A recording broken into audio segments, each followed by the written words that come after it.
kwentong ito ay hango sa tunay na buhay. Karanasan ito ni Luciano, taong 1944, Visayas.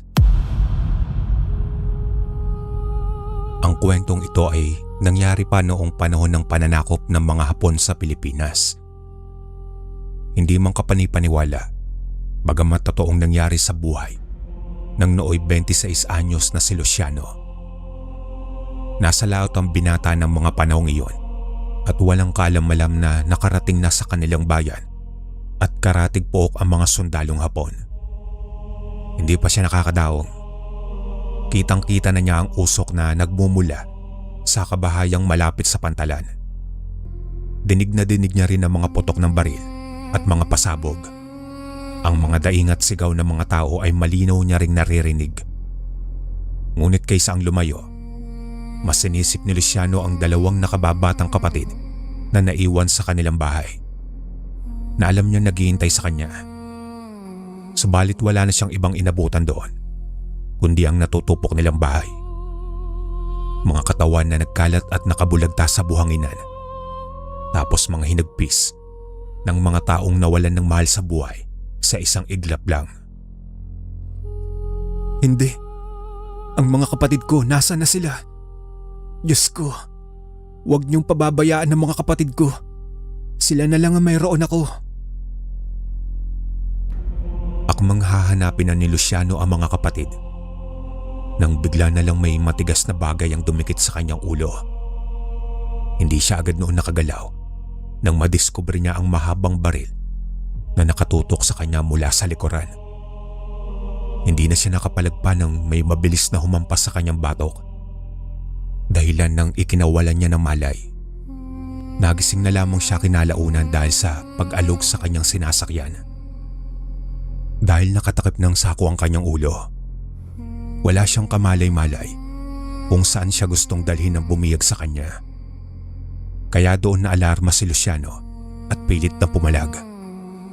Ngunit isang hampas sa kanyang ulo ang lalong nagpakirot sa kanyang sentido. Muli siyang tintukan ng armas na ikinahinto niya. Hindi niya man noon nauunawaan ang lengguwahe ng dayuhan. Nasisiguro niyang halos pinagmumura na siya nito.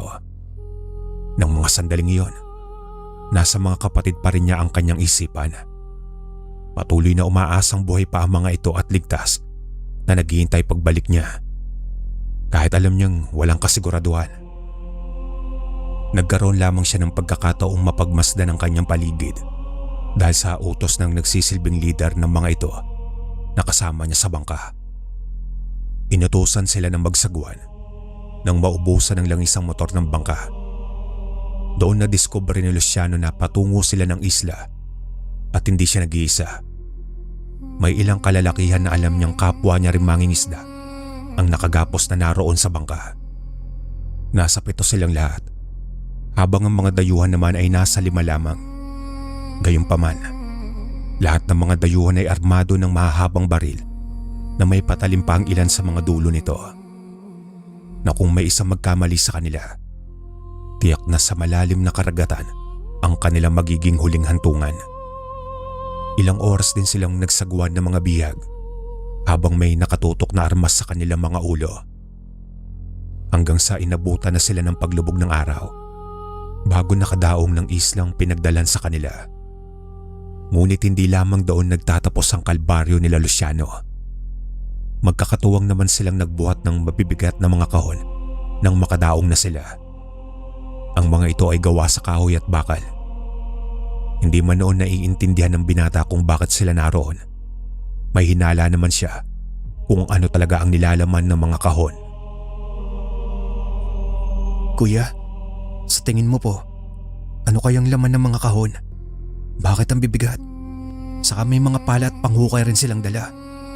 Anong gagawin natin sa mga ito? Ibabaon? Huwag kang masyado maingay, Randy. Baka lalo tayo mapahamak. Bilisan na lang natin. Sige kuya. Medyo masakit lang ang binti ko. Kaya pasensya na kung mas mabagal tayo sa kanila. Salamat at tinulungan mo ako. Sila ba ang may gawa niyan kaya paika-hika ka maglakad? Oo kuya. Sinubukan ko kasing iligtas ang tatay ko. Pero ito ang napala ko. Napakasama nila, kuya. Pinatay nila ang tatay at ilan sa mga kababaryo natin. Bago pa marinig at maghinala ang mga dayuhan, mabilis na pinatahimik ni Luciano ang nakilalang si Randy na siyang pinakabata sa kanilang mga bihag. Sila ang magkatuwang sa isang kahon at doon niya napansing hindi lamang si Randy ang may pinsala sa katawan.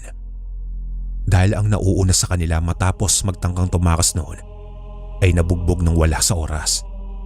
Dahilan ng halos maghingalo na ito. Hindi man ito tumulong sa pagbubuhat, pero para naman itong hayop na tinalian sa nakagapos nito mga kamay habang hinihila ng mga ito paakyat ng mataas na lupa. Walang sino man sa kanila ni Luciano ang kayang makialam dahil at sila ay may nakakaawang sitwasyon. At kahit halos hindi na nila makita ang kanilang dinadaanan, hindi sila huminto para magpahinga hanggang sa makarating sila sa tabi ng ilog. Doon lamang nakatikim ng tubig ang mga bihag. Magkakasama naman silang itinali sa malaking puno ng oras na ng kanilang pahinga. Wala silang naging hapunan at tanging para sa mga sundalong hapon lamang ang rasyong dala ng mga ito. Natulog ang 7 bihag ng pagod at kumukulo ang sikmura. Gaya noong una ay walang may naglakas ng loob na magreklamo dahil kung ang kapalit naman yon ay ang kanilang buhay. Hindi makatulog ang binata dahil sa mga kagat ng lamok at maliliit na insekto. Kaya para payapain ang sarili, nagdasyal siya ng mataimtim para sa kaligtasan nila at ng mga mahal nila sa buhay na naiwan. Kung ang iba sa kanila ay wala nang babalikan pa, umaasa pa rin si Luciano na makikita pa rin ang kanyang mga kapatid.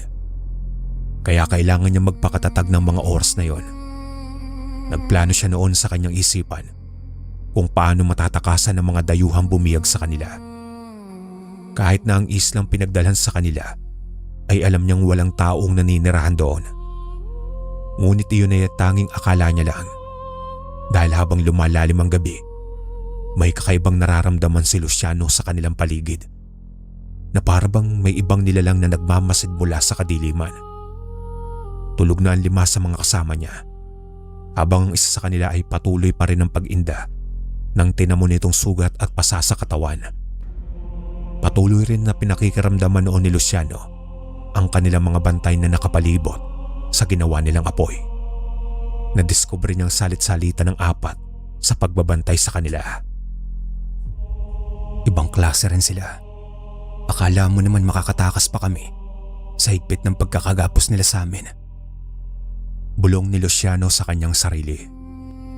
Nalimpungatan naman si Randy ng mga sandaling iyon at nagwika ito ng, Kuya, may problema ba? Bakit gising ka pa rin? Hinaan mo lang ang boses mo, Randy. May plano ako. Bukas, hahanap tayo ng tiyempo. Ha? Tatakas tayo? Mabilis na tinakpan ni Luciano ang bibig ni Randy. Ngunit hindi nila inaasahan ang pagbato sa kanila ng nagbabantay na dayuhan. Mukhang narinig sila nito dahil nagsalita ito sa wikang Ingles na kailangan daw nilang tumahimik kung ayaw nilang matulad sa isa nilang kasama. Nang sumunod na umaga, hindi pa man nagbubukan liwayway, ay inutusan na agad silang umakyat ng bundok kung nasa ng hangganan ng ilog. Bitbit pa rin ang mga kahon at habang naglalakbay sila, naroon pa rin ang pakiramdam ni Luciano na parang may sumusubaybay sa bawat galaw nila mula sa malayo o sa kasukalan ng gubat. Ilang beses siyang napalo ng baril ng sumusunod sa kanilang bantay dahil sa paulit-ulit niyang paglingon sa paligid. Nadiskubre din niya na bawat daanan at hintuan ng mga ito ay nag-iiwan ng marka o palatandaan. Hanggang sa marating nila ang isang mabatong bahagi na siyang nagsisilbing hangganan ng ilog. At doon nakakita sila ng isang kuweba. Nang utusan silang pumasok ng mga ito at maghukay, lalong nakaramdam ng kaba si Luciano. Dahil may kutob siyang matapos ng kanilang paghukay, hindi rin sila makakaligtas pa ng buhay. Lalo na nang makita nila ang nilalaman ng isang kahon. Puno iyon ng dinamita at nakakalasong kemikal na nakalagay sa mga bote. Dinamita? Anong gagawin nila sa mga iyan? Hindi kaya pasasabugin nila ang kuweba at ikukulong po tayo sa loob? Ano po sa tingin mo, Kuya Luciano? Hindi ko alam, Randy. Pero sana mali ang hinala mo dahil wala na tayong kawala pa kung nagkataon. Huwag ka namang manakot, Kuya. Anong gagawin natin ngayon? Hindi ko pa alam. Pero hahanap ako ng pagkakataon mamaya. Simulan na natin ang paghukay.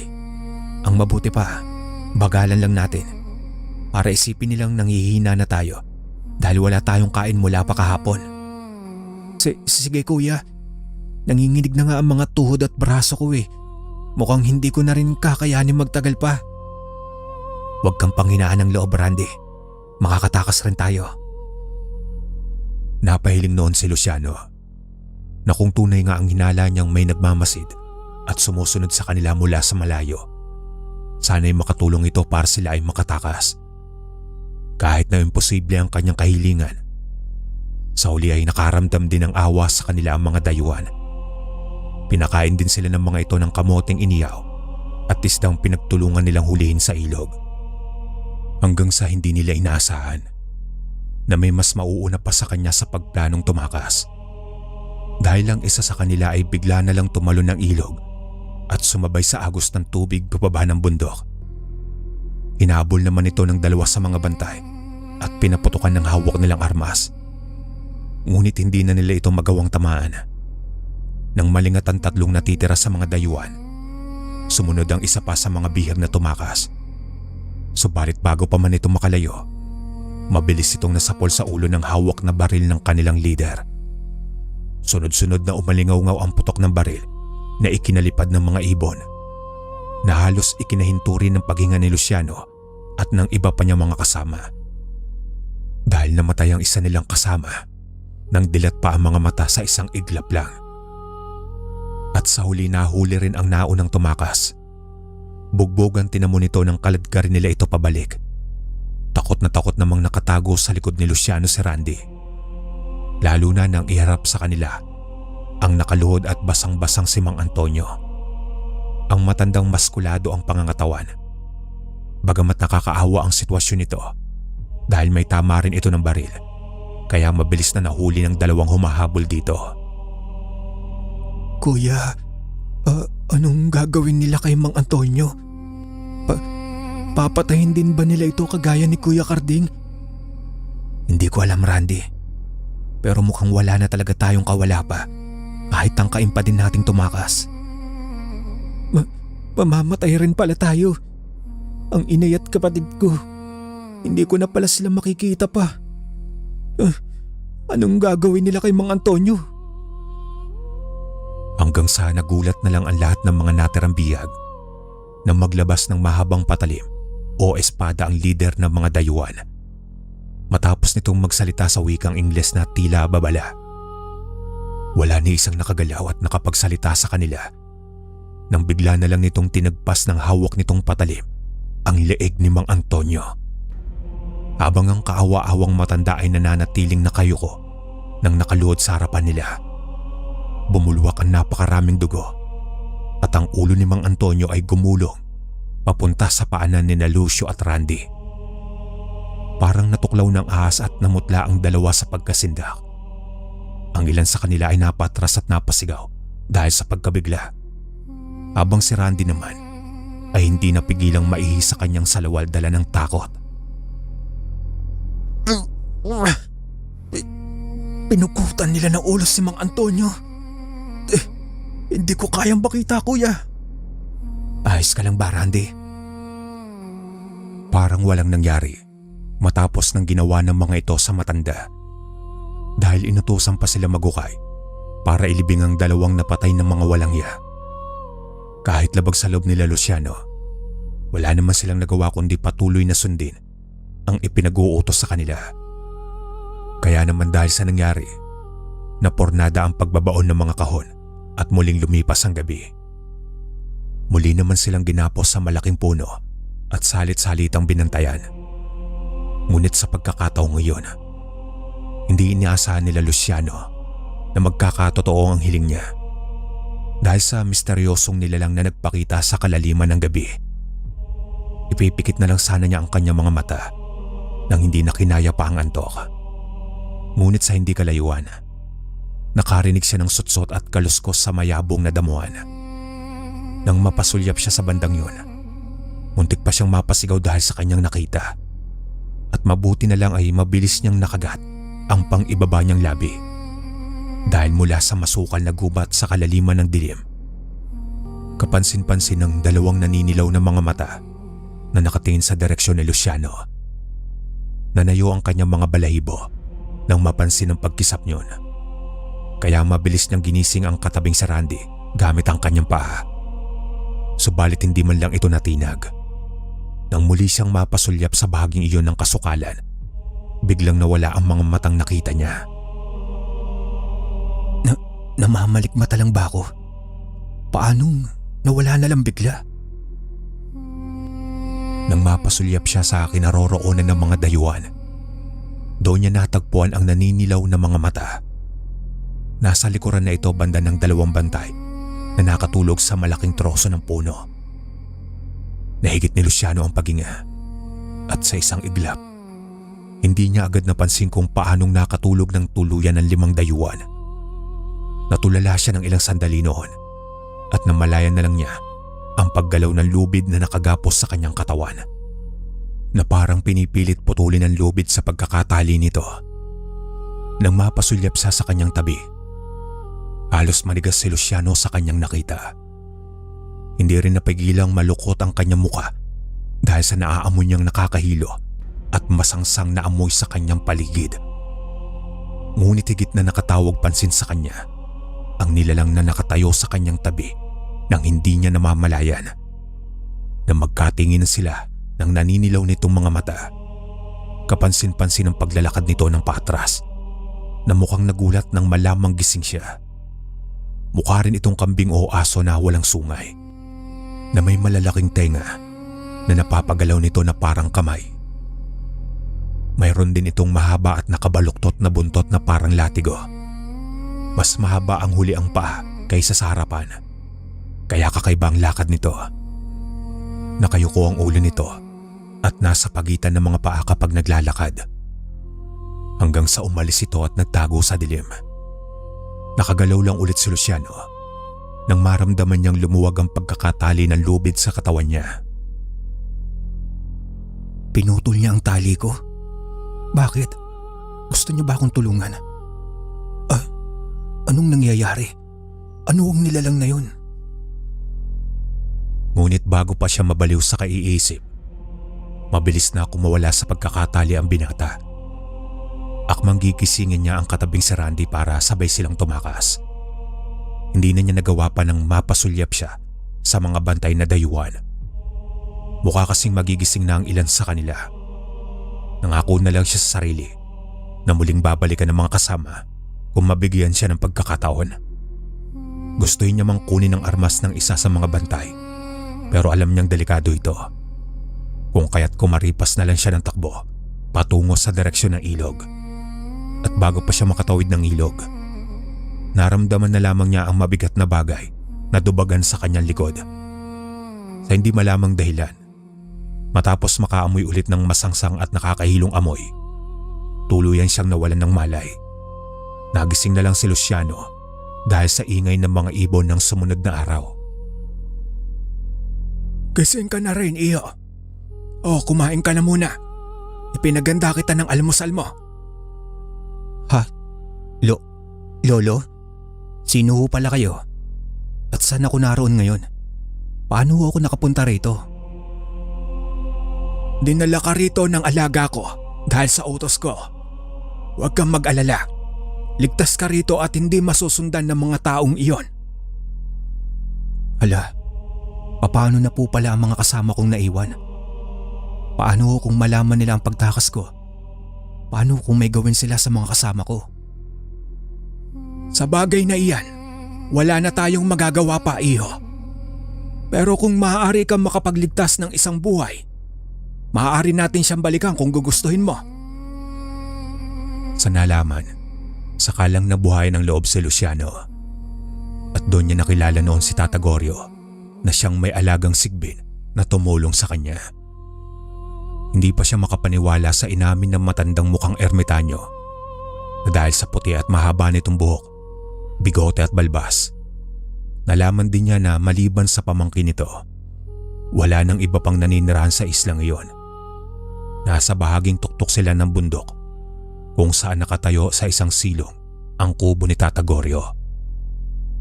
Matapos magpahinga at makapag-isip ni Luciano, saka siya nagdesisyong balikan ng mga kasama. Sa tulong ng pamangkin nitong hindi nakakapagsalita, nagkaroon siya ng katuwang sa pagliligtas sa mga ito. Magtatakip silim na iyon at napasugod ng mabilis ang dalawa nang makarinig ng pagsabog mula sa kinaroroonan ng kuwebang pinaghuhukayan noon ng mga bihag. Mula sa mayayabong na damo, nagtago ang dalawa habang pinagmamasdan ang nangyayari sa pagitan ng mga dayuhan at natirang bihag. Halos manghina si Luciano sa kanyang inabutan. Nakaluhod ang apat habang nakatutok sa mga ulo nila mula sa likuran ang mga hawak na baril ng mga sundalong Hapon. Mukhang handa na silang paslangin anumang sandali. Kaya bago pa magpaputok ang isa sa kanila, sa tulong ng pamangkin ni Tata Goryo, isa-isang pinatamaan nito ang mga dayuhan gamit ang sumpak na gawa sa batang kawayan, na ang bala naman ay gawa sa nakakalasong gamot na kayang magparalisa ng katawan ng tatamaan nito. Nang matamaan ang dalawa sa mga dayuhan, doon na alerto ang tatlo pa. Nagkagulo sila nang bigla na lang natumba ang dalawa sa kanilang kasama. Gaya ng napagkasunduan, nagpakita sa mga ito ang pamangkin ni Tata Goryo at nagpahabol. At dahil tatlo na lang ang naiwan, dalawa na lamang sa kanila ang humabol, habang naiwan naman ang kanilang leader. Ngunit hindi inaasahan ni Luciano na walang babala nitong pinagbababaril sa ulo ang dalawa sa mga bihag. Kaya lalong kinabahan si Luciano nang itutok nito ang baril sa ulo ng nanginginig na si Randy. Halos parehong humiwalay ang kaluluwa nila sa katawan nang kalabitin nitong muli ang gatilyo, na sa kabutihang palad ay hindi pumutok, na mukhang naubusan na ito ng bala nang hindi nito inaasahan. At bago pa ito makapaglagay ulit ng bala, yun naman ang sinamantalang pagkakataon ni Luciano. Gamit ang sibat na ibinigay sa kanya ni Tata Goryo, patakbo siyang lumapit dito at inihagis sa direksyon nito ang sibat na tumama naman sa balikat nito. Bumagsak ito bagamat mabilis ding nahamig ang sarili. Matapos bunutin ang sibat, sumigaw ito at tinawag ang mga kasama. Kaya bago pa sila makabalik, kinuha iyong pagkakataon ni Luciano. Inakay niya si Randy at ang natira pang isang bihag palayo roon. Subalit nagpaiwan ang isa na nagngangalang Fernan upang ipagiganti ang kapatid nito. At dahil paralisado na ang katawan ng leader, wala itong kalaban-laban ng kunin ni Fernan ang espada nito na ginamit nito sa pagputol ng ulo ni Mang Antonio. Sinaksak niya ang leader, ngunit bago pa niya ito mapuruan, bumalik ang dalawa nitong kasama at pinuputokan si Fernan, na agad naman natamaan sa dibdib ng bala. Sa nakita, mabilis na tumakas si Luciano habang akay ang nangihinang si Randy. Pero sa kasamaang palad, hindi nila inaasahang matatamaan din ng ligaw na bala si Randy sa likod nito habang tumatakas sila. Kuya, iwan mo na lang ako. Tumakas ka na. Mukhang hindi na rin ako makakaabot pa. Hindi pwede, mabubuhay ka pa. Dadalhin kita sa taong tumulong sa akin. Huwag kang panghinaan ng loob. Nakikiusap ako sa iyo, Randy. Lumaban ka. Kuya Luciano, may isa lang akong kahilingan sa iyo.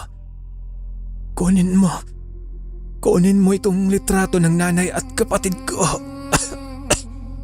Pakisabi sa kanila na mahal ko sila. At pasensya na kamo kasi hindi ko na sila mapoprotektahan pa. Huwag kang magsalita ng ganyan. Gagaling ka pa. Malapit na tayo. O Randy, huwag kang matutulog. Randy! Hanggang sa bigla na lang bumagsak ang katawan ni Randy habang akay ni Luciano. Kahit anong yugyog at tapik niya rito, hindi na nagising pa si Randy. Nang kapay niya ang likod nito, doon niya napansin ang basang-basang suot nito. Basa iyon ng sarili nitong dugo. Napalod sa lupa si Luciano at sandaling natulala sa pagkabigla. Halos magwala siya ng mga panahong iyon dahil nasayang lang ang tangka niyang pagliligtas. Patawarin ninyo ako. Hindi ko man lang nailigtas ang isa sa inyo. Patawad din sa iyo, Randy. Nang gabing iyon, matapos makipagkita kay Tata Goryo sa huling sandali, saka nagpaalam si Luciano. Ngunit bago iyon, nangako naman ng matanda na ipaghihiganti ang mga kasama niya at sinisiguro pa raw ng magtiyuhin na hindi makakalis ng isla ang mga dayuhang iyon matapos ng kanilang ginawa. Gamit naman ng maliit na bangkang pag-aari ng pamangkin ni Tata Goryo, nagsaguan na mag-isa si Luciano paalis ng isla habang hawak na maigpit ang litratong iniwan sa kanya ni Randy. Ang pangyayaring iyon ay naging isang alamat na lamang makalipas ang pagdaan ng mahabang panahon.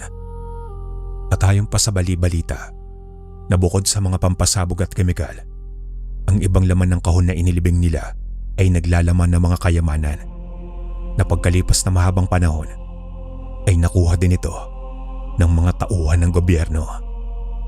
Hanggang dito na lang po ang aking kwento. Punta na po tayo sa pangalawang istorya.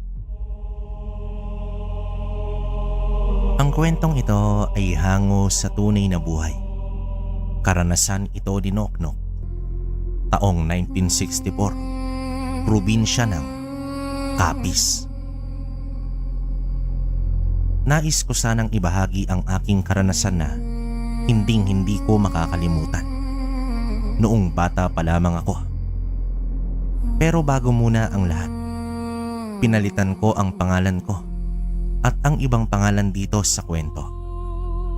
Tawagin mo ako sa pangalang Noknok.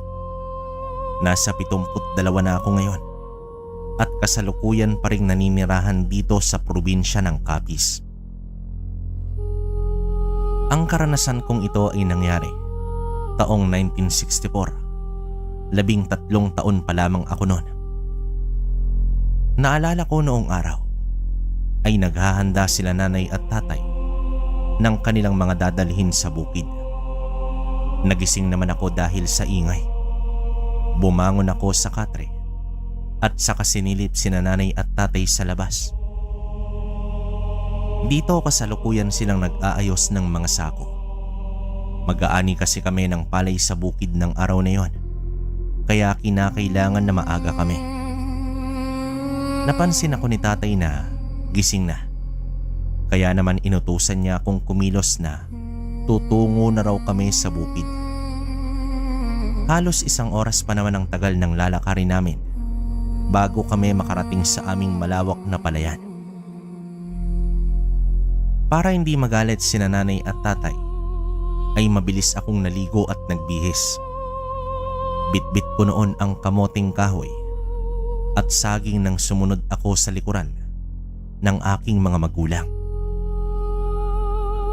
Narinig ko sa mga sandaling yon na nag-uusap ang nanay at tatay ko tungkol sa plano nila kung ano ang gagawin sa palay na maaani namin. Hindi naman ako nakinig sa usapan nila kalakbay at abala ang sarili ko sa pagkain. Noong hindi pa nakakalahati ang lakad namin, ay napagod na ako. Pero pinilit ko dahil takot akong mapagalitan ni tatay noon. Pagkatapos ng halos 1 oras naming paglalakad, ay nakarating na kami sa aming palayan. Nakita ko rin ang ilang mga kabaryo namin na kaibigan din ng mga magulang ko na tila gumagapas na ang mga ito ng mga palay.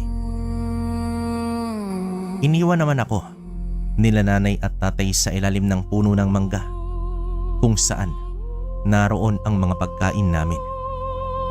Umupo naman ako dito sa ugat ng puno ng mangga. Saka pinagmasdan ko ang buong kapalayan. Masayang nagtatrabaho ang mga ito, kasama sila nanay at tatay. Hindi ko makita ang pagod sa kanilang mga muka. Sa halip ay mas masaya pa sila sa kanilang ginagawa. Lumipas ang oras nang umahon na sila at ang iba pa mula sa pagkapas ng palay. Kumain naman muna kami ng tanghalian at pagkatapos nun ay nagpahinga muna sila saglit. Marami naman silang napagkwentuhan at mataman naman akong nakikinig. Naging maayos ang takbo ng buong araw na yon, hanggang sa umuwi na ang ibang mga magsasaka at kami na lang nila nanay at tatay ang naiwan sa palayan. Inayos pa kasi nila ang mga sako-sakong palay na nilagay sa aming munting kamalig na naroon lang din sa palayan, kaya naabutan na kami ng dilim sa daan pauwi. Mahigpit naman ang pagkakahawak ni nanay noon sa aking kamay, habang si tatay naman ay palagi siyang tumitingin sa paligid na parabang may pinapakiramdaman siya. Halos simula nang umalis kami sa palayan ay panay ang paalala sa akin ni nanay na hindi ko raw siya bibitawan at manatili lang daw ako sa tabi nila ni tatay.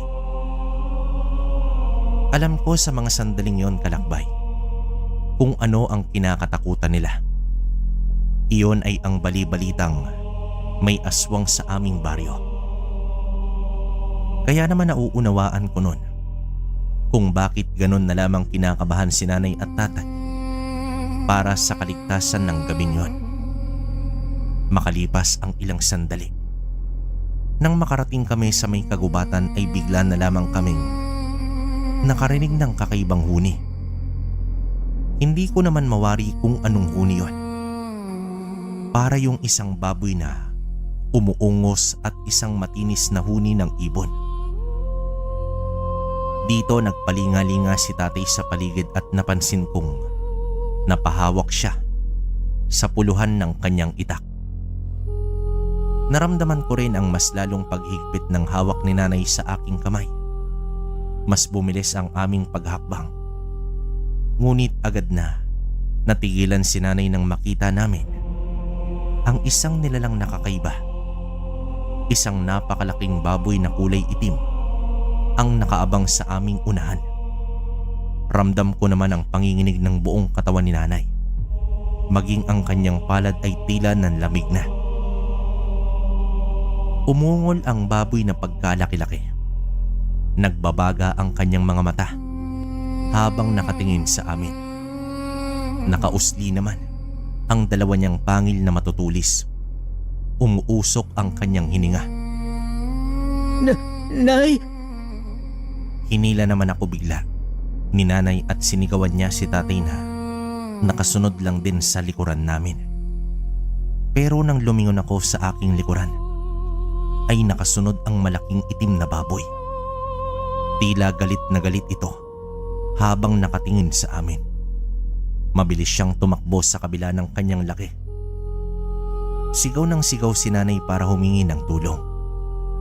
Tuloy-tuloy na sana ang takbo namin nang biglang madapa si nanay dahil sa nakausling ugat ng punong kahoy. At sa mga sandaling yon, hindi ko na napigilan ang pag-iyak dahil sa sobrang kaba at takot ko. Umalis na kayo. Knock-knock. Tulungan mo ang nanay mo. Ako na ang bahala rito sa aswang. Halos hindi naman ako makagalaw sa aking kinatatayuan nang marinig ko ang sigaw na yon ni tatay. Hindi ko na rin alam ang aking gagawin dahil sa sobrang bilis ng tibok ng puso ko at nag-iisip kung ano ang susunod na mangyayari. Dito naramdaman ko na lang na hinila ako ni nanay nang nakatayo na siya. Paulit-ulit niya akong sinabihan na wag daw akong matatakot. Makakauwi raw kami sa bahay ng ligtas. Nanay! Si tatay! Hindi po natin siya pwedeng iwan! Dito sinubukan kong makawala sa pagkakahawak sa akin ni nanay para balikan si tatay pero hindi niya ako binitawan. Hanggang sa makalipas ang ilang sandali, narinig na lamang namin ang sigaw ni tatay na tila siya ay nahihirapan. Dito nabitiwan ako ni nanay at saka naman tiningnan sa aking mga mata. Sinabihan niya akong bumalik na sa bahay at humingi ng tulong. Babalikan daw niya si tatay para tingnan kung ayos lang ito. Pumayag naman ako noon kalakbay. Sa utos na rin na yon ni nanay. Pero noong nakalayo na siya sa akin ay nilamon ako ng takot at kadiliman. Nanlalamig ang buo kong kalamnan at ni hindi ko man lang magawang ihakbang ang mga paa ko ng sandaling yon. Bigla naman akong ginapangan ng kaba nang marinig ko ang nakakakilabot na ungol ng malaking baboy na itim. Kasunod nun, ang kagimbal-gimbal na sigaw ni nanay. Sa pag-aalala ko ay mabilis naman akong tumungo sa pinanggalingan ng sigaw. Pagkarating ko naman noon sa kinaroroonan ng malaking itim na baboy, ay nagulat na lamang ako sa aking nakita. Nanghina ang aking mga tuhod kaya napaluhod na lamang ako sa lupa. Nanginginig ang aking mga labi at kamay. Pakiramdam ko ay malamig na ng tuluyan ang aking katawan. Ni kahit isang salita nun ay hindi ko magawang bigkasin. Kitang-kita ko ang pagkain ng aswang na baboy na yon sa aking mga magulang.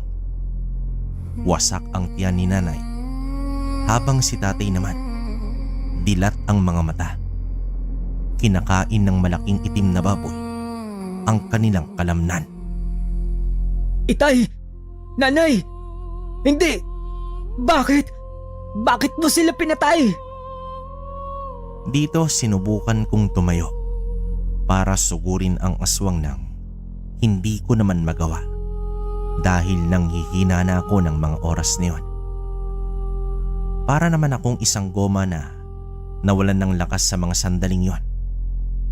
Sisigaw pa sana ako ulit nang biglang may mga kamay ang tumakip sa aking mga labi. Nilingon ko kung sino iyon at dito sumalubong sa akin si Mang Gudo, ang kilalang albularyo sa aming nayon. May hawak-hawak siyang buntot ng pagi. Suot niya ang salakot at may nakataling isang itak sa kanyang bewang. Ang napansin ko ay ang kanyang suot na kwintas na sa palagay ko ay tila kakaiba sa lahat. Dito ka lang at huwag kang aalis. Haharapin ko lang ang aswang. Bago pa ako makapagsalita ay mabilis akong iniwan ni Mang Gudo sa aking kinatatayuan. Sinundan ko siya ng tingin at kitang-kita ko kung papaano siya nakipaglaban sa malaking baboy na itim. Sa takot ay mabilis naman akong umakyat sa puno ng mangga na naroon lang sa tabi ko. Dito pinaghahampas ni Mang Gudo ang aswang ng buntot ng pagi. Malakas pa itong sumigaw na tila galit na galit. Sinugod nito ng mabilis si Mang Gudo at saka sinakyan sa kanyang dibdib. Pero agad itong sinipa ng albularyo sa kanyang sikmura, dahilan para makaalis ito sa kanyang pagkakahiga sa lupa. Hinugot naman ni Mang Gudo ang kanyang itak kasabay nun ay ang pag-usal niya ng dasal na hindi ko naman lubusang maintindihan. Ibang lingwahe ang ginamit ni Mang Gudo at sa gulat ko, biglang umatras ang aswang na tila takot na takot ito. Ano? Bumalik ka rito! Hindi pa tayo tapos! Hindi pa kita napapatay! Subalit sa mga sandaling yon, dito mabilis na naglaho sa dilim ang aswang. Sinubukan pang suyurin ni Mang Gudo ang buong paligid pero bumalik siya na walang nakita. Noon na rin ako bumaba ng puno ng mangga at dito nilapitan ko ang katawan ng aking mga magulang. Niyakap ko sila ng mahigpit habang walang tigil sa pagtulo ng mga luha ko. Nay! Tay! Bakit? Huwag niyo po akong iwan.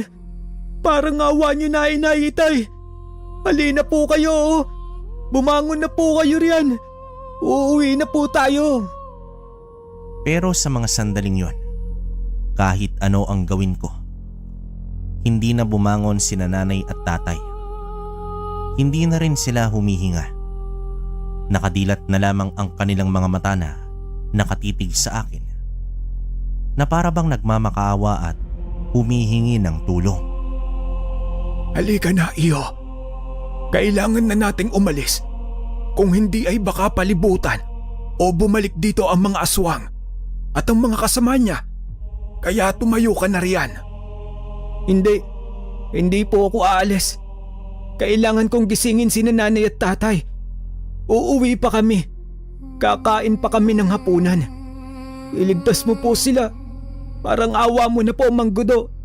Tulungan niyo po akong iligtas sila. Hinawakan ko sa braso si Mang Gudo at niyugyug ito.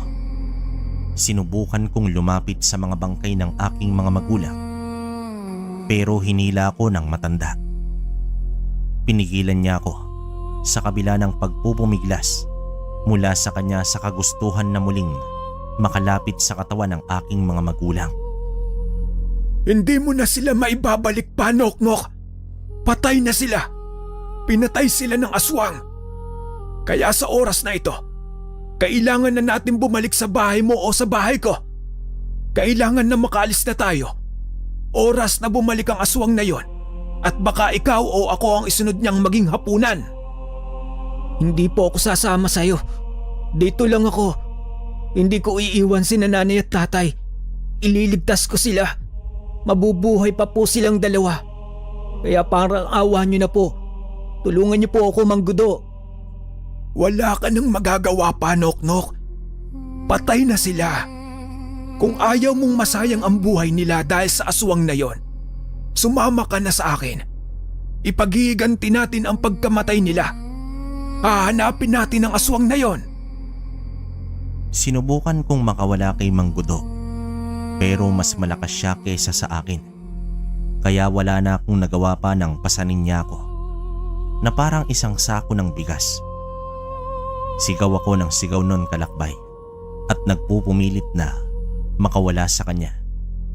Pero kahit ano ang gawin ko, ay hindi ako hinayaan ni Mang Gudo na makawala. Doon ay tanaw ko na lamang ang katawan ng aking mga magulang habang papalayo kaming dalawa ni Mang Gudo. Parang may kung anong punyal lang tumarak sa aking dibdib ng mga sandaling yon.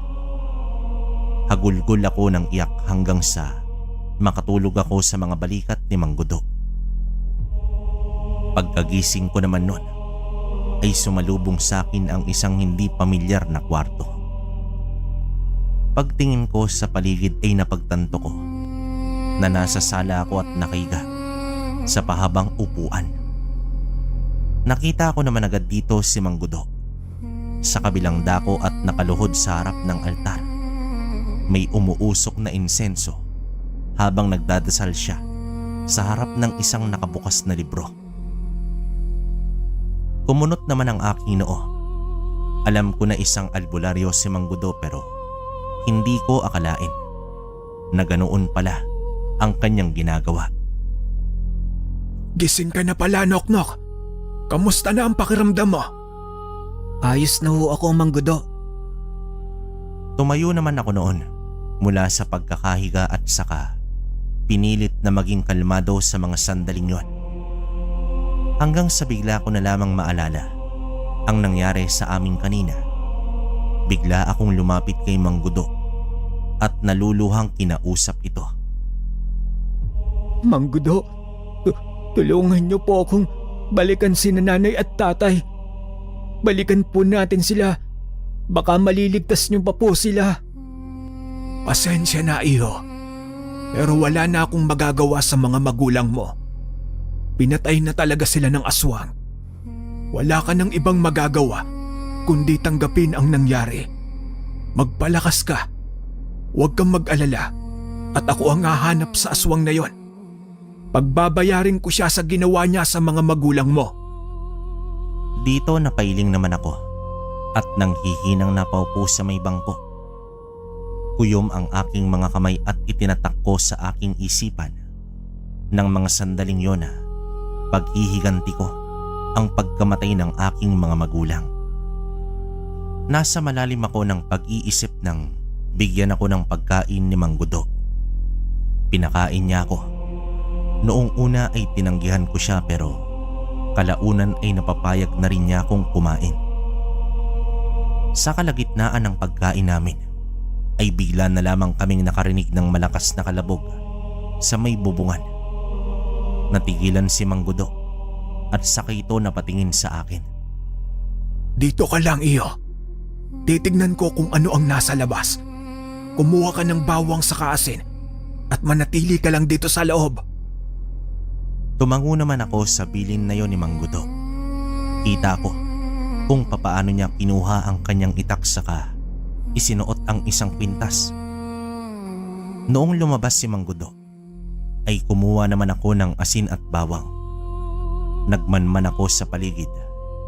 Ramdam ko na naman ang panginginig ng aking katawan at ang pagkabog ng aking dibdib. Naroon na naman ang takot na lumukob sa akin pero pinilit kong pakalmahin ang sarili ko.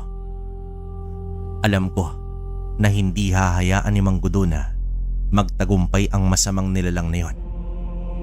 Alam ko na ang aswang na pumatay kila nanay at tatay ang may gawa ng kalabog na yon.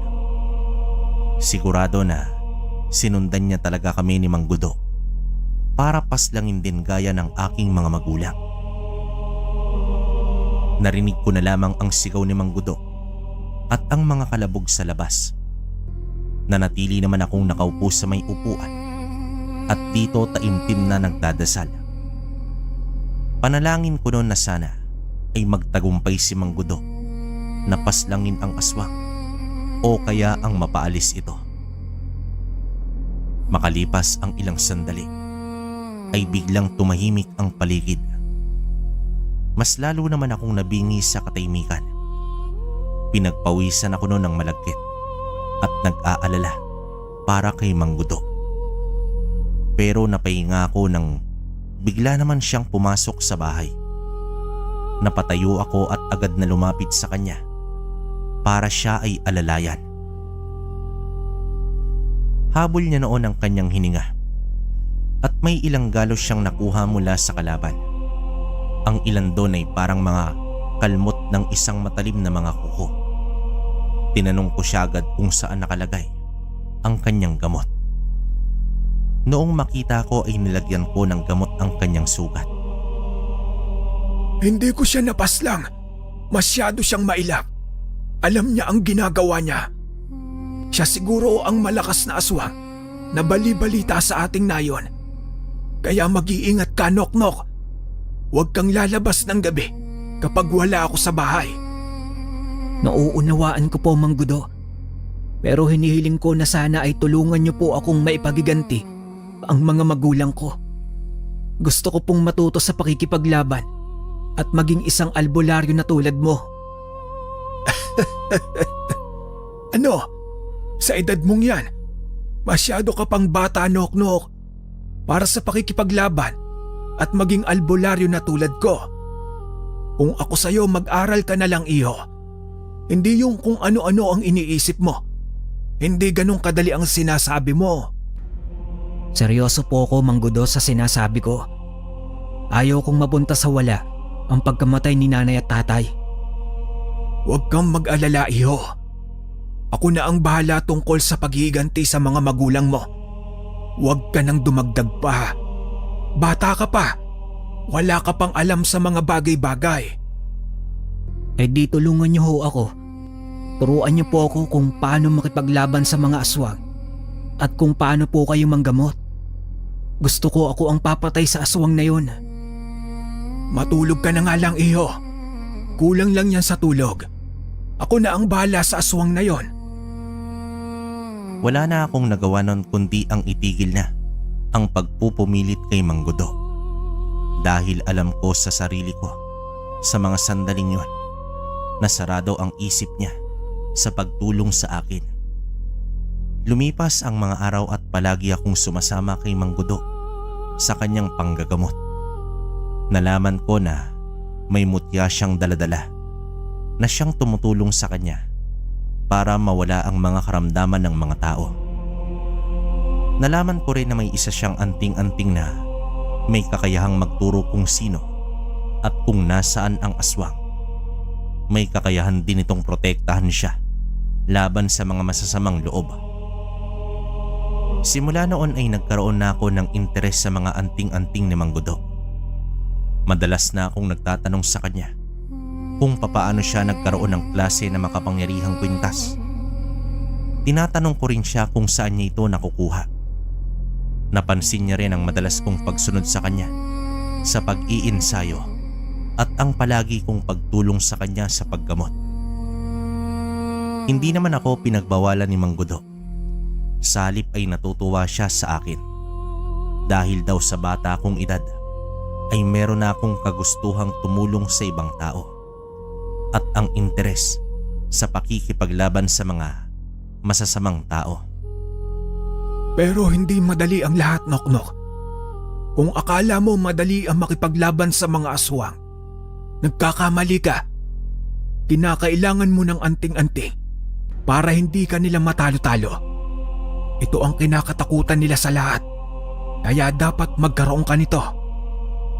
Saan po ba matatagpuan ang ganyang klase ng kwintas, Mang Gudo? Nako, ikaw bata ka. Napakarami mong tanong. Halos yan na yata ang tanong mo sa akin araw-araw. Bata ka pa, Noknok. Hayaan mo at balang araw, malalaman mo rin kung paano. Balang araw din ay magkakaroon ka nito sa tamang panahon. Ano po ang ibig ninyong sabihin? Basta iyo, sasabihin ko sa iyo sa tamang panahon. O siya, matulog ka na. Bukas na bukas ay tuturuan kitang manggamot at mag-e-ensayo na rin. Hindi na ako nagtanong pa kay Mang Gudo at pumasok na sa aking kwarto. Ang sinabi niyang tuturuan niya akong mag-ensayo ay tinupad nga niya kinaumagahan. Tinuruan niya rin ako tungkol sa panggamot bilang isang albularyo. Kaya minsan ay hinahayaan niya na akong manggamot sa mga taong may sakit o kaya ay naaswang o nakulang. Binigay na rin niya sa akin ang mutya na siyang kanyang sikreto sa panggagamot. Napapansin ko rin noon ng madalas na pag-ubo ni Mang Gudo at ang labis na panghihina niya.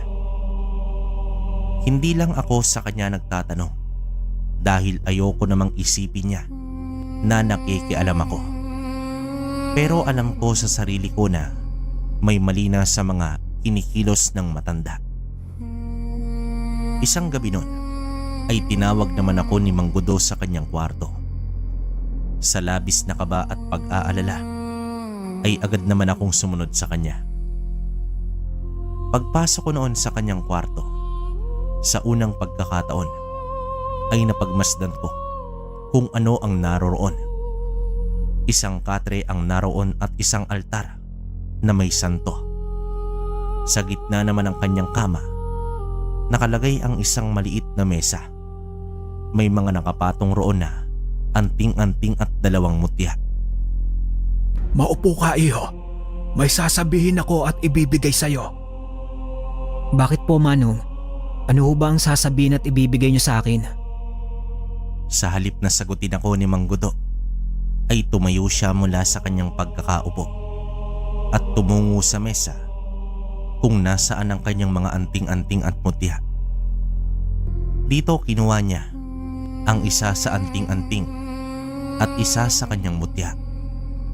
Narinig ko pa siyang bumuntong hininga at tila ba nagdadalawang isip sa kanyang gagawin. Pero kalaunan ay lumingon siya sa akin at muling napaupo naman sa katre. Hinarap ako ni Mang Gudo at bigla naman akong kinabahan dahil sa seryoso niyang titig sa akin. 2 beses siyang nagpakawala ng malalim na hininga bago niya sa akin inabot ang anting-anting at mutya na hawak niya. Napatingin naman ako sa kanyang kamay at pagkatapos sa kanyang muka. Kunin mo ito, Nok-Nok. Binibigay ko sa iyo ang bagay na ito. Alam ko na, magagamit mo ang anting-anting na ito at ang mutya ng bulalakaw laban sa mga masasamang tao at mga aswang. Isa pa para na rin may laban ka kung sakaling makaharap mo ang aswang na pumatay sa mga magulang mo. Alam ko na bata ka pa, pero naniniwala akong buo ang loob mo. Namamaalam na ho ba kayo, Manong? Napapansin ko kasi nitong mga nakaraang araw na sobra mong tamlay at hindi ka na gumagamot. May hindi po ba kayo sinasabi sa akin? Doon naman papunta ang lahat, Nok-Nok. At alam ko na darating ang araw na mawawala rin ako sa mundong ito. Hindi ko man alam kung kailan, pero mas mabuti nang maaga kong ibigay ang gusto kong ibigay sa iyo. Sana ay tandaan mo ang mga bilin ko at palagi mong piliin ang kabutihan. Maliwanag ba, Nok-Nok?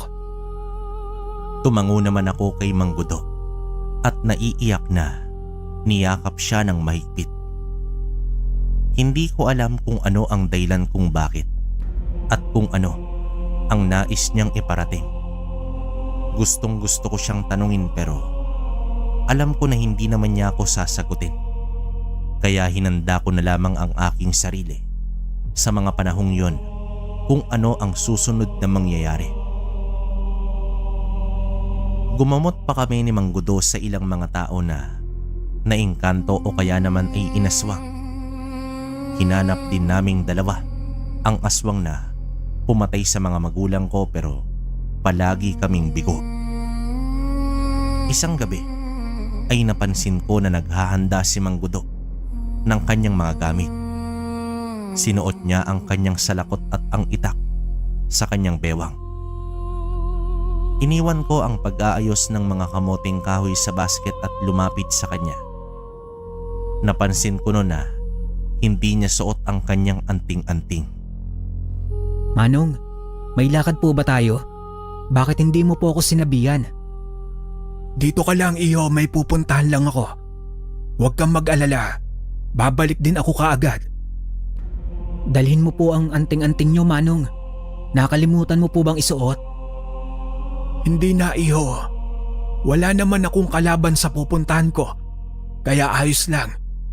Basta tandaan mo ang bilin ko, iyo. Huwag kang lalabas. Kahit na may mutya at anting-anting ka na, kailangan mo pa rin mag-ingat. Sige ho, Manong. Mag-iingat po kayo. Tinapik naman ako sa balikat ni Mang Gudo at initian ako. Hindi ko alam kung bakit bigla na lamang nanindig ang mga balahibo ko nang makita siyang palabas ng bahay na walang ulo. Ilang beses ko siyang tinawag pero hindi naman ako nilingon ng matanda. Tuloy-tuloy siya at sinara pa ang pinto. Nanginig ang aking mga kalamnan at hindi mapakali sa aking kinatatayuan. Aligaga naman akong kinuha ang itak sa dingding at itinali yon sa aking bewang. Kinuha ko rin ang buntot pagi at saka mabilis akong pumunta sa harap ng altar at nagdasal. Panalangin ko noon na sana walang masamang mangyari kay Mang Gudo. Hinawakan ko ang anting-anting na nasa aking leeg at ang mutya. Bumuntong hininga ko bago ko lumabas at sundan si Mang Gudo. Pero pagkalabas ko ay hindi ko na siya nakita pa.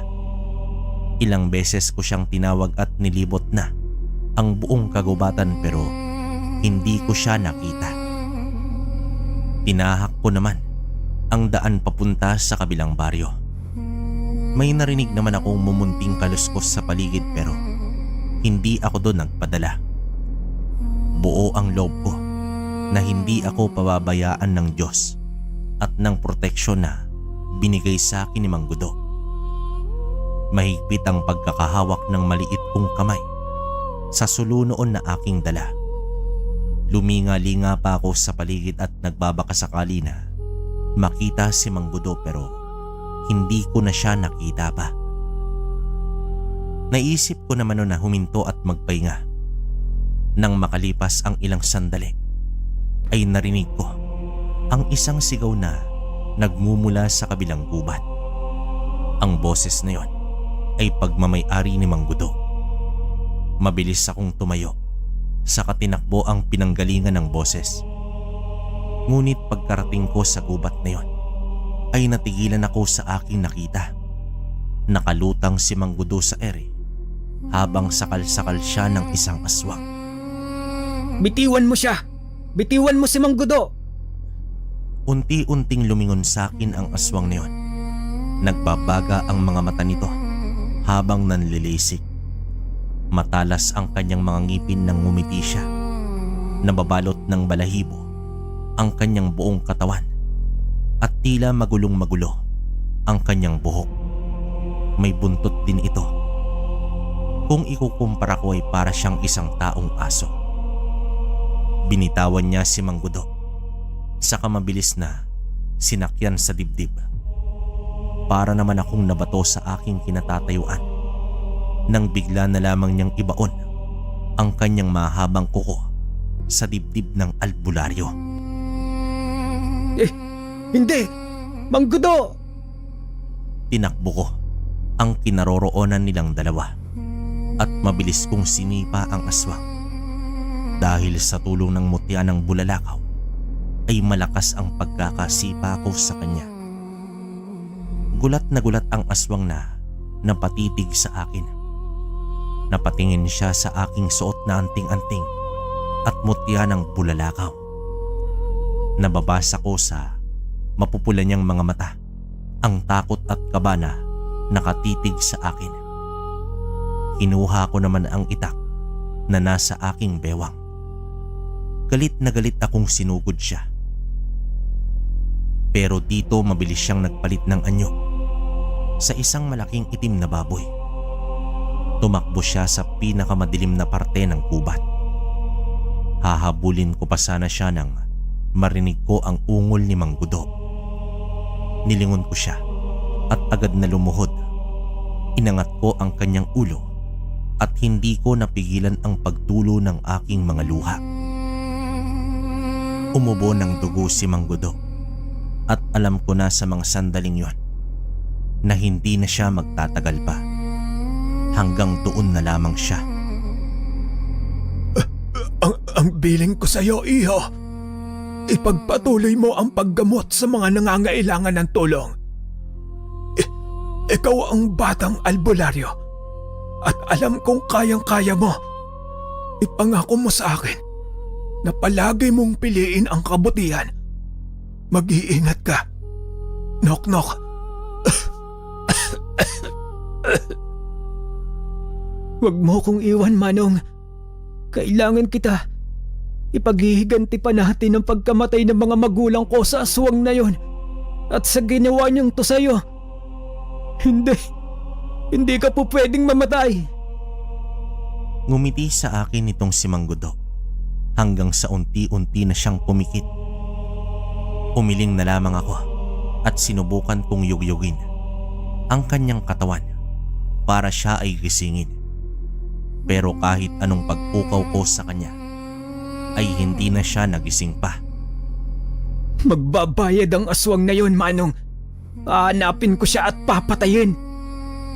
3 araw lamang ang lamay ni Mang Gudo na tinagal niya saka nilibing na rin. Katuwang ko naman ang ilang mga kabaryo na natulungan niya sa mga sakit. Ilang araw din ang pagluluksa ko at hindi tumanggap ng mga nagpapagamot. Pero pagkatapos ng halos 1 linggo ay bumalik na rin ako at ipinagpatuloy ko na ang ipinamanang kakayanan sa akin ni Mang Gudo. Ipinangako ko sa aking sarili na ipagpapatuloy ko ang kanyang misyon, ang pagiging isang albularyo, at hahanapin ko ang aswang na pumatay sa kanya at sa mga magulang ko. Kaya halos araw-araw ay dumadayo ko sa mga baryo sa aming nayon. Nakaabang ako sa gubat o kaya naman sa mga tindahan para maghanap ng aswang.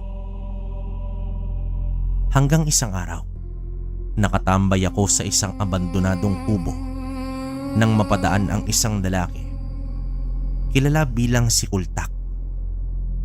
Noong napadaan siya sa aking harapan, ay naramdaman ko ang tila pag-init ng aking mutya. Naalala ko naman ang sinabi sa akin ni Mang Gudo noon na kapag uminit daw ang mutya ko, ibig sabihin daw ay masama ang taong yon o kaya ay isang aswang. Kaya ng mga sandaling yon, alam ko na si Mang Kultak ang aswang na siyang matagal ko nang hinahanap. Ngunit hindi ako nagpalata sa mga oras na yon at nagpanggap akong walang napansin, pero ramdam ko ang init na tingin na pinupukol niya sa akin. Nang makalagpas na siya ay sinundan ko siya ng titig. Gustong gusto ko na siyang paslangin nun, pero pinigilan ko ang aking sarili at pinakalma. Hindi ako pwedeng magpadalos-dalos. Naisip ko noon na kinakailangan ko munang paghandaan ang pagharap ko sa kanya. At sigurado ko na mapapatay ko siya at malaki ang tsansa ng pagkapanalo ko. Kaya ng araw na yon ay umuwi naman ako sa bahay namin ni Mang Gudo at dito nag-ensayo. Naglagay din ako ng mga ilang supot ng mga pangontra sa aswang, tulad ng asin, bawang at isang halaman na kinatatakutan nila. Hinasa ko rin ang itak na siyang ginamit ni Mang Gudo noong panlaban sa aswang. Hinanda ko rin ang buntot ng pagi. Dinasalan ko ang anting-anting at mutya. Bandang hapon ay nagambala ang aking pagdarasal nang marinig kong may tumatawag sa akin sa labas. Pagtingin ko ay si Doming ang sumalubong sa akin. Isa siya sa mga ginamot ko noong nabubuhay pa si Mang Gudo. 15 taong gulang na siya at matanda siya ng 2 taon sa akin. Knock-knock, tulungan mo ako. Si nanay. Bakit, Doming? Ano ang nangyari sa nanay mo? Pumasok ka muna. Ihahanda ko muna ang mga gamit ko. Bigla na lang siyang nawalan ng malay kanina. Pagkatapos ng magising, ay nagwawala na siya. Para siyang sinasaniban ng kung ano. Di namin alam kung ano ang nangyari sa kanya. Kaya kailangan namin ng tulong mo, knock-knock. Sige, tara na. At baka kung ano pa ang mangyari sa kanya. Pinagpasalamat ko na malapit lang ang bahay nila Doming at hindi kami natagalan sa pagtakbo at lakad. Pagkarating ko sa kanilang bahay, ay narinig ko ang malakas na sigaw ng nanay ni Doming. Pinagtutulungan siyang pigilan ng mga kapatid at tatay ni Doming. Nanlilisik ang kanyang mga mata habang nakatitig sa akin. Naramdaman ko rin ang pag-init ng aking mutya. Nakaramdam din ako ng kakaibang presensya mula sa nanay ni Doming. Dito mabilis kong kinuha ang langis at kumukulo iyon. Itali niyo siya. Tapos umalis kayo dito at doon muna kayo sa labas. May nilalang sa kanyang sinapupunan at unti-unti siya nitong inaangkin. Niyanggaw siya ng isang aswang. Kung hindi agad maagapan ng nanay mo, baka tuluyan na siyang maging aswang. Sige. Pero knock-knock, iligtas mo ang nanay namin. Gagawin ko ang makakaya ko, Doming. Tinali nila ang kanilang ina at pagkatapos ay lumabas sila ng bahay. Sinara ko ang pinto at dito hinarap ang nanay ni Doming. Nagpupumiglas pa ito at waring galit na galit. Parang gustong gusto niyang makawala at kumain ng preskong karne ng tao. Kinuha ko naman ang agwa bendita sa aking bayong at mabilis kong isinaboy yon kay Aling Elsa. Sumigaw siya ng pagkalakas-lakas at tila nasasaktan ng labis. Ipinagpatuloy ko ang aking ginagawa at nag-usal ako ng isang dasal. Kumuha rin ako ng isang halaman at hinampas yun sa buo niyang katawan. Paulit-ulit kong dinasal ang isang Latin na tinuro sa akin ni Mang Gudo. Pinagpawisan ako ng malagkit at ramdam ko ang lakas ng mutya na aking ginagamit para sa panggagamot. Hindi naman ako tumigil kahit na nagwawala na si Aling Elsa. Nanlalaban ang nilalang sa kanyang katawan at gustong-gusto ko nitong saktan. Tumayo naman ako sa harapan ni Aling Elsa at inilagay ko ang aking hinlalaki sa kanyang noo. Pumikit naman ako at nagdasal. Dito ay napasigaw ang babae na tila siya ay nasasaktan. Ipinagpatuloy ko pa ang aking pagdarasal hanggang sa sumuka siya ng maitim na likido. Lumapit naman ako sa kanya. Saka nilagay ko muli ang aking hinlalaki sa kanyang noo. At sa mga sandaling yon, wala na akong nararamdaman na masamang enerhiya. Maya-maya pa ay bigla na lamang nawala ng malay si Aling Elsa. Tinawag ko si Doming para magpatulong na buhatin si Aling Elsa sa kwarto nito para naman makapagpahinga. Palagi niyo siyang pagdasalin at lakasan niya ang paniniwala niya sa Diyos. Saka iwasan niyo ang pagtanggap ng pagkain mula sa hindi ninyo kakilala para maiwasan ninyo ang ganitong pangyayari. Obserbahan niyo ang kalagayan ni Aling Elsa. Maayos na siya, pero kung sakaling may makita kayong kakaiba sa kanya, sabihan niyo kaagad ako. Maraming salamat talaga, Noknok. Tatandaan namin yung bilin mo. Pagkatapos kong tingnan si Aling Elsa at nang masiguro na ayos na siya, ay umalis na ako. Nagpaalam na ako kay Doming at muling nagbilin sa kanilang lahat. Pagkababa ko sa kanilang bahay, ay natanaw ko sa hindi kalayuan si Mang Kultak.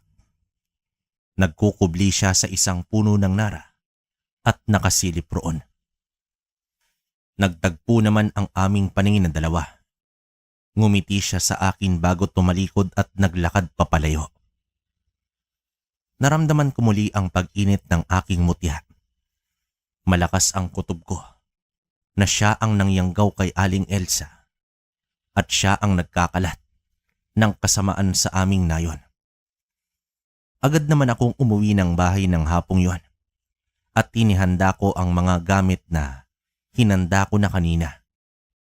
Malakas ang kutob ko na lulusubin niya ako ng gabing yon. Kaya naman nagsabit ako ng mga pangontra sa aswang sa bawat sulok ng bahay.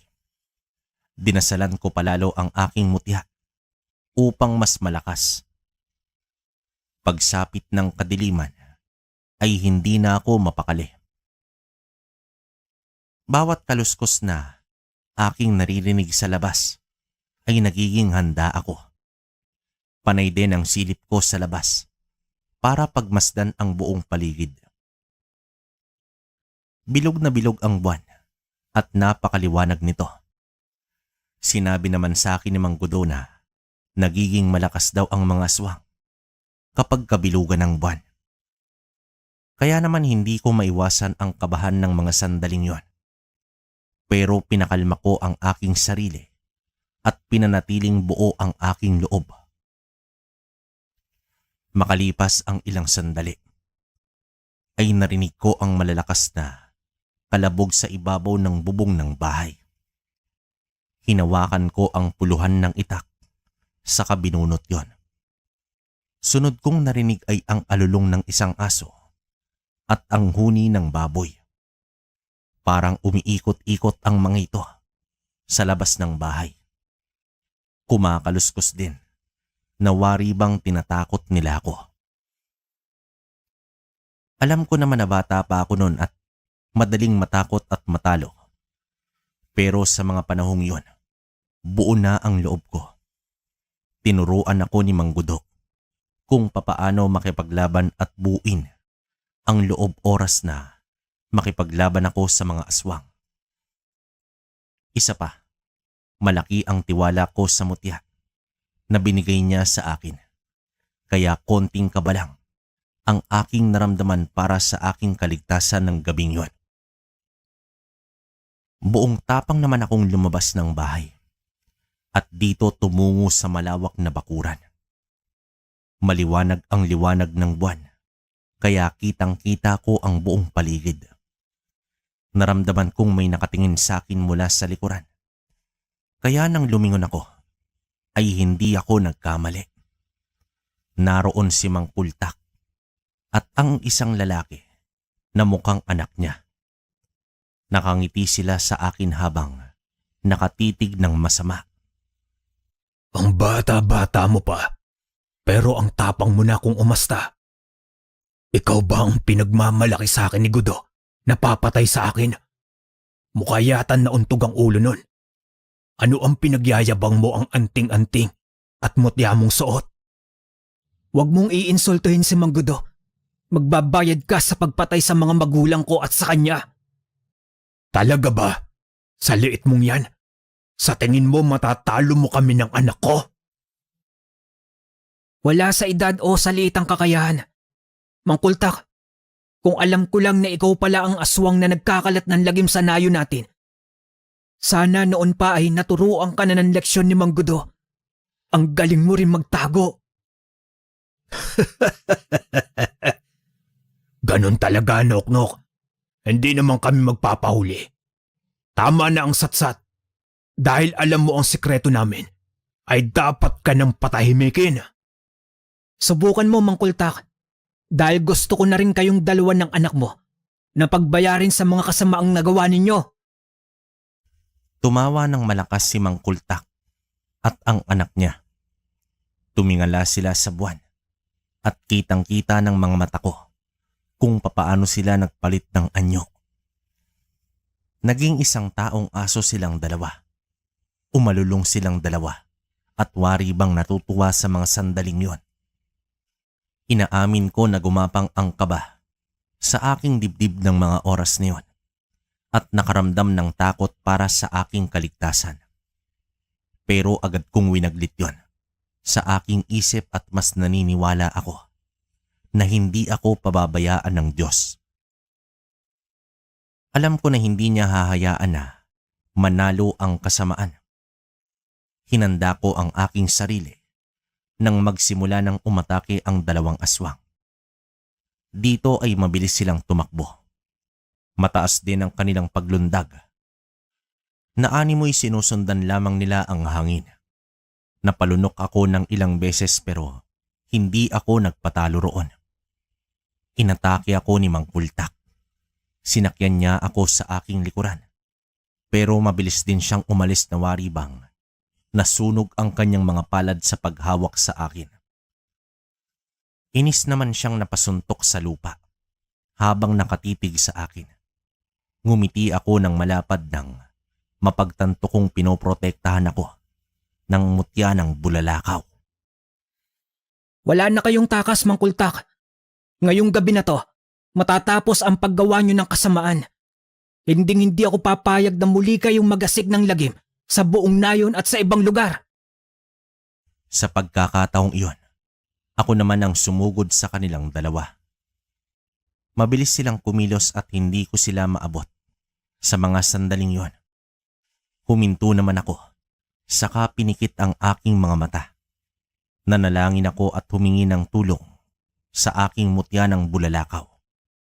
Makalipas ang ilang sandali. Pagkatapos ng aking pagdarasal, ay naramdaman ko ang kakaibang lakas na lumamon sa aking katawan. Nang handa na ako, ay saka ko ulit sinugod itong si Mang Kultak at ang kanyang anak. Lumaban sila sa akin.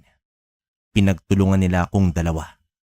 Pinagkakalmot nila ako gamit ang kanilang mga mahabang kuko, pero hindi yun tumalab sa akin. Nakipagbuno ako sa kanilang dalawa. Pinagtulungan nila akong suntukin at sipain. At ganun din ang ginagawa ko sa kanilang dalawa. Hanggang sa kinuha ko ang supot ng bawang at asin sa aking bulsa at isinabo yon sa kanila. Hinugot ko rin ang buntot ng pagi at hinampas ito sa kanila. Rinig na rinig ko ang kanilang paghiyaw sa sobrang sakit. Nanlilisik ang mga mata nilang dalawa na tumingin sa akin. Sinipa naman ako ni Mang Kultak dahilan upang tumilapon ako sa may kakauyan. Pagkatapos nun, ay sinakyan ako ng kanyang anak sa aking sikmura at nagpakawala ito ng magkasunod na suntok sa aking muka. Pakiramdam ko noon ay nawalan na ako ng ulirat dahil nahihilo na ako sa lakas ng kanyang suntok. Hindi naman ako nasusugatan pero nararamdaman ko naman ang epekto nun sa aking katawan. Kahit na nahihilo na ako, ay sinubukan kong hugutin ang itak na nakasabit noon sa aking bewang. Hinayaan ko na suntukin ako ng anak ni Mang Kultak upang makuha ang pagkakataon na yon. Napaslangin ito. Kaya noong abala na siya sa pagsuntok sa akin, dahil naman sa labis na galit ay agad kong ibinaon ang itak sa kanyang tagiliran. Dito nanlaki ang mga mata ng anak ni Mang Kultak habang nakatitig sa akin. Mas binaon ko pa ang itak sa kanyang tagiliran hanggang sa tumagos yun sa kabila. Sumuka siya ng dugo habang unti-unting natumba. Tinulak ko siya sa lupa at mabilis naman akong tumayo. Mang Kultak, tignan mo itong gagawin ko sa anak mo. Tignan mo kung paano rin mawalan ng mahal sa buhay. Natigilan si Mang Kultak sa pagsugod sa akin nang bigla kong hugutin ang itak mula sa katawan ng kanyang anak. Tiningnan ko siya sa kanyang mga mata nang saksakin ko muli ang kanyang anak sa dibdib ng mahabang itak. Umalingaw-ngaw sa buong kagubatan ang nakakakilabot niyang atungal. Nanghihina naman akong tumayo at dito hinarap siya. Ramdam ko rin ang galit niya sa mga sandaling yon dahil sa nanlilisik niyang mga mata. Muling tumingala sa langit si Mang Kultak. May mga binigkas siyang Latin na hindi ko maintindihan. Parang kumuha siya ng lakas mula sa buwan. Humaba ang kanyang dila at mga kuko sa kamay. Lumaki rin ng konti ang kanyang katawan at kitang-kita ko ang paglalaway niya ng marami na wari bang gusto niya na akong kainin nun. Ikaw naman ang papatayin kung bata ka. Gagawin kitang hapunan ngayong gabi. Hinanda ko na ang aking sarili nang magsimula na siyang tumakbo, papunta naman sa aking kinatatayuan. Hinanda ko noon ang hawak kong itak, maging ang buntot pagi. Akma ko na sana siyang hahampasin ng buntot ng pagi nang mabilis niya akong sinipa. Lumutang ang katawan ko sa ere at malayo ang kinabagsakan ko. Ramdam ko noon ang lakas ng pagkakatama ng aking likuran sa kahoy. Agad naman akong tumayo at dito hinarap siya. Mabilis namang maglaho ang sakit dahil sa tulong ng aking anting-anting. Hindi nagpaawat si Mang Kultak ng mga sandaling yon at wala ng direksyon ang mga atake niya sa akin. Siguro sa kanyang isipan ay ang matamaan ako ay ayos na at magkataon na mapaslang niya ako. Pero sa ganoong estilo ay pinapagod niya lamang ang kanyang sarili at inuubos ang kanyang lakas. Noong nagkaroon naman ako ng pagkakataon na masuntok siya sa kanyang sikmura ay ginawa ko. Halos lumuha ang mata niya nang maramdaman ang lakas ng aking suntok. Kinuha ko ang pagkakataon na yon para saksakin ito ng itak. Gigil na gigil ako habang nakatingin sa kanya. Hindi ko rin maiwasan ang maiyak dahil sa wakas ay nawala na rin ang mabigat na dinaramdam ko sa aking dibdib. Unti-unting lumuhod sa harap ko si Mang Kultak. Nang unti-unti rin siyang nagpalit ng kanyang anyo sa tao. Sinubukan niya pa akong kalmutin at abutin ang aking leeg. Pero lumayo naman ako. Ni hindi ko naramdaman ang awa nun habang nakatitig sa kanya na naghihingalo. Hinugot ko ang itak sa kanyang tiyan at muli siyang sinaksak. Siniguro ko na hindi na siya mabubuhay pa at makapangbibiktima ng iba. Nang hindi na siya humihinga, ay hinugot ko ang itak at tumingala naman ako sa langit. Napaluhod naman ako at sinigaw ang pangalan nila nanay at tatay at Manggudo. Kinabukasan ay bumalik naman ako sa lugar kung saan ko pinaslang. Sila Mang Kultak at ang kanyang anak. Pero hindi ko na nakita ang kanilang katawan. Hindi ko may paliwanag ang bagay na yun kung papaano nangyari. Pero alam ko na magiging payapa na ang aming baryo. Naging palaisipan din sa mga tao sa aming nayon sa pagkawala nila Mang Kultak at ng kanyang anak. Pero walang makapagsasabi kung ano ang tunay na nangyari. Itinago ko rin sa aking sarili ang tungkol sa bagay na yun, para na rin protektahan ang kakayanan ko at ang nangyari sa mga magulang ko at kay Manggudo. Sa kabila ng mga nangyari, ipagpapatuloy ko ang aking misyon at pinangako kay Manggudo. Ipinagpatuloy ko ang aking pagiging albularyo sa bata kong edad. Marami akong natulungan sa bayan ng Capiz. Patuloy rin ang aking paghahanap sa mga aswang nun para turuan sila ng leksyon at pagbantaan na wag nang magasik ng lagim. Marami rin akong napapagaling nun, kalakbay, at natutulungan na tao hanggang sa aking paglaki. Pero hindi pa rin nawawala nun ang bansag nila sa akin bilang batang albularyo ng Capiz. Naging kilala ko sa panahon ko. Pero nang lumipas ang mga panahon, unti-unti na ring nakalimutan ng mga kababayan ko ang tungkol sa akin. Sa ngayon ay namumuhay na lamang ako ng simple sa isang liblib na baryo ng Capiz, kasama ang aking mga pamilya. Hindi na rin ako gumagamot sapagkat tinalikuran ko na ang pagiging albularyo. Pero paminsan-minsan ay tahimik naman akong tumutulong sa aking mga kabaryo na walang hinihinging kapalit. Sa karanasan ko na yon, masasabi kong pinagtibay ako nito at binuo ang aking pagkatao. At yon ang hindi ko makakalimutan, na minsan ay naging isa kong albularyo sa bata kong edad at nakatulong sa aking kapwa. Ito rin ang nagbigay sa akin ng aral na ang pagtulong sa kapwa ay hindi nakabase sa kakayanan nito at sa edad, kundi sa kabutihan ng loob at sa kagustuhan na makatulong sa kapwa. Wakas.